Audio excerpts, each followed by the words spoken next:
el representante todavía democrático del gobierno de Venezuela, mientras no se diga otra cosa, no sigue siendo Mario Isaac. Primero manifestar mi alegría por lo que has hecho con el libro, ¿no?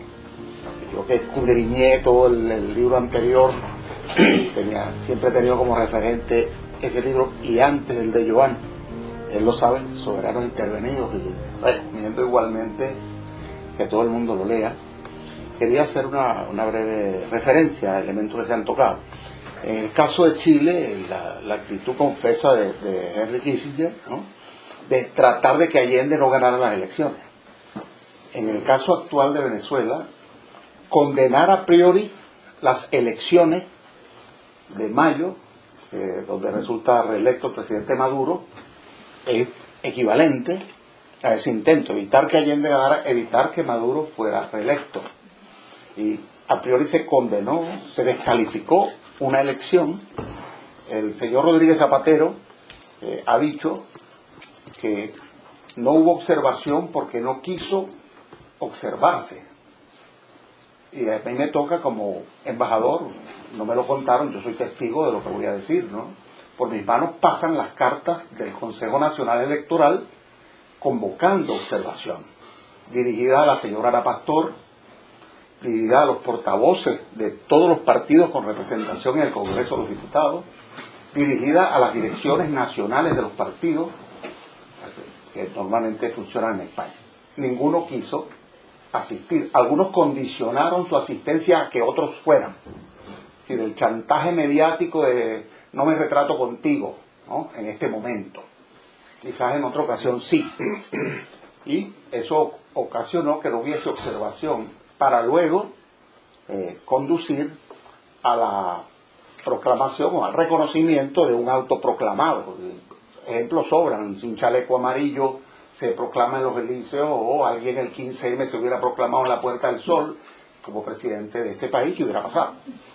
O si alguien hubiese convocado a asistir a la base de Rota, cuyas puertas estarían abiertas para el pueblo,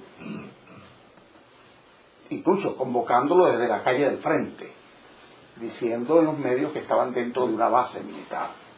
Hay que ver la cara de lo que está dentro de una base militar. Yo, buscando un poco en mis archivos, conseguí un discurso de don Rómulo Betancourt, fundador del Partido Acción Democrática, catalogado en varias épocas en mi país como padre de la democracia por sus seguidores.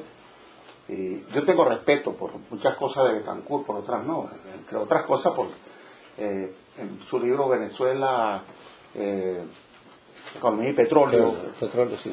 Es interesante, y lo que fue la fundación de la OPEP, etcétera, ¿no? Pero en otros aspectos, por ejemplo, el discurso de Betancourt ante un golpe de Estado fue más o menos este, ¿no? Entraron a una instalación militar, todos los que entraron están tendidos, no se les puede recibir con confites y serpentinas, sino con plomo. Todos los estudiantes que se manifestaron alrededor de ese evento están presos, seguirán presos. Todos los dirigentes sindicales seguirán detenidos. Todos los profesores universitarios que pregonaron una ideología seguirán presos, etcétera, etcétera, etcétera. Es muy distinto a el tratamiento de un gobierno que es estigmatizado como dictatorial, represivo, como narcoestado, sin que haya ninguna evidencia, teniendo al lado el principal productor de cocaína y enfrente al principal consumidor de cocaína del mundo. Sin embargo, el narcoestado, porque se afirma, y punto, es la posverdad, es el poder de los medios, que hoy, por ejemplo, todo el mundo debe saber que yo no soy seguidor del señor, que en paz descanse, Alfredo Pérez Rubalcaba. En común, él es químico y yo también, por ejemplo. Y respeto cosas de su inteligencia, de su carrera política, no tengo nada. Pero la foto del mundo, por ejemplo, de hoy. Miren la foto del país y miren la foto del mundo, o sea, de vendetta por una confrontación X, ¿no? Nada más eso, es la manipulación de la imagen, o como lo hacían con Chávez, o como presentan una manifestación de la oposición venezolana de reducido ámbito y no aparece por ninguna parte una manifestación de cientos de miles de personas apoyando al gobierno, independientemente de que se simpatice o no con nuestro gobierno. Es el tema del manejo de la verdad, que está ausente en todo esto. Y en términos del problema económico, en una ocasión yo fui llamado a Cancillería para reclamarme el lenguaje del presidente Maduro, que es un dirigente obrero, sindicalista, y tiene su estilo. Yo vengo de otro origen, ¿no? Hablo de otra manera, igual que Marcos o Johan, ¿no? Pero yo le señalaba al gobierno, mediante una gráfica, le decía, el problema no es de forma, es de fondo. Hay un ataque sistemático al gobierno venezolano desde Chávez, y se representa, cuando uno ve la vocería institucional de la derecha española, por momentos electorales, formación de gobierno, discusión de temas álgidos, casos connotados de tantos que hay. En esos momentos el pico del gráfico de la vocería se incrementa. Y me llamaba la atención que en Venezuela también, cuando hay momentos electorales, etcétera, en los últimos 20 años, el pico de la inflación inducida también se incrementa, del desabastecimiento, del acaparamiento, procesos similares a los chilenos, el mismo guión. En una economía rentista, dependiente, el proceso que no se revierte de la noche a la mañana, y menos si no nos dejan estabilidad y paz. Hay estudiosos del tema, como Pascualina Curcio, que ha estado aquí. Yo recomiendo leer a Pascualina y ver el tema de la macroeconomía venezolana, de cómo se comportan las macrovariables con respecto a las variables económicas fundamentales. Y, por ejemplo, el tema de la inflación o el valor de la moneda se corresponde con variables económicas, o hay un efecto inducido que tiende a generar la desestabilización que se quiere en un gobierno, por lo que bien sabiamente creo que apuntaba Joan, elementos para poder desarrollar una guerra. Nuestro petróleo a $2 por muchos años financió las intervenciones norteamericanas en muchos lugares del mundo, por ejemplo. Y el control de esos recursos naturales, materia prima barata, etcétera, ventajas geoestratégicas, son esenciales para esa guerra que quieren emprender con China y con Rusia, ¿no? Eso está allí.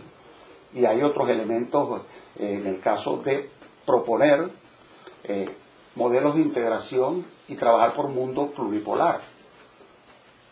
El ALBA, con su instrumento Petrocaribe, distribuir energía accesible a países que no tienen posibilidades de desarrollo. Venezuela y Mercosur, donde estaban Argentina y Brasil, o están, Paraguay, etcétera. Brasil está en los BRIC, Rusia, China, India, etcétera. ALBA, Mercosur, BRIC, es el preludio de un polo distinto que podía alterar este mundo que se pretende siga siendo unipolar.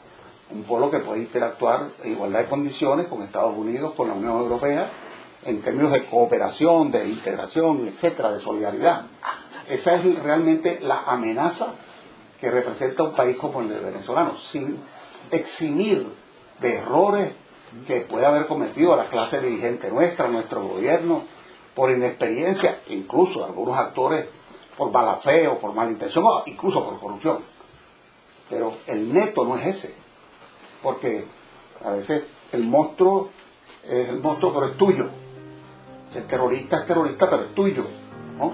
En este caso, el corrupto es corrupto, pero es tuyo. O el narco es narco, pero es tuyo. Te molesta el que no es tuyo.